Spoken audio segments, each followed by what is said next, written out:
আপনি যদি ঘরেই বানিয়ে নিতে পারেন এরকম মজাদার একটা চিকেন স্যান্ডউইচ, তাহলে আর রেস্টুরেন্টে যাওয়ার কোনো দরকারই পড়বে না। নমস্কার, কেমন আছেন সবাই? ওয়েলকাম টু মমিতাস কিচেন।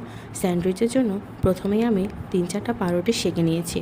250 গ্রামের মতো হাড় ছাড়া মাংস নিয়েছি। মাংসটাকে একটুখানি জলের মধ্যে আদা বাটা, রসুন বাটা, গোলমরিচ গুঁড়ো আর লবণ দিয়ে সেদ্ধ করে গায়ের জলটা শুকিয়ে নিয়েছি। এবারে মাংসগুলোকে একটু কিমা করে নেব। আপনারা চাইলে ব্লেন্ডারে ব্লেন্ড করে নিতে পারেন। মাংসের কিমার সাথে একে একে সবগুলো উপকরণ মিশিয়ে নেব। প্রথমে দিয়ে দিচ্ছি পেঁয়াজ কুচি, দিয়ে দিব কাঁচামরিচ, 3-4 চামচ মেয়োনিজ দিয়ে দিব। মেয়োনিজটা কিন্তু আমার ঘরে তৈরি করা। দিয়ে দিচ্ছি 3-4 চামচ টমেটো সস, পরিমাণ মতো লবণ, 1 চামচ চিনি আর 1 চামচের মতো গোলমরিচ গুঁড়ো দিয়ে সব কিছু মাখিয়ে নিলেই একদমই রেডি হয়ে গেল স্যান্ডউইচের পুর। ও শসা কুচির কথা বলতে মনে ছিল না, শসা কুচিও দিয়েছি। এবারে পাউরুটির মধ্যে স্যান্ডউইচের এই পোরটা দিয়ে 2 পিঠ ভালোভাবে সেঁকে নিলে রেডি হয়ে গেল ঘরোয়া উপকরণেই তৈরি চিকেন স্যান্ডউইচ।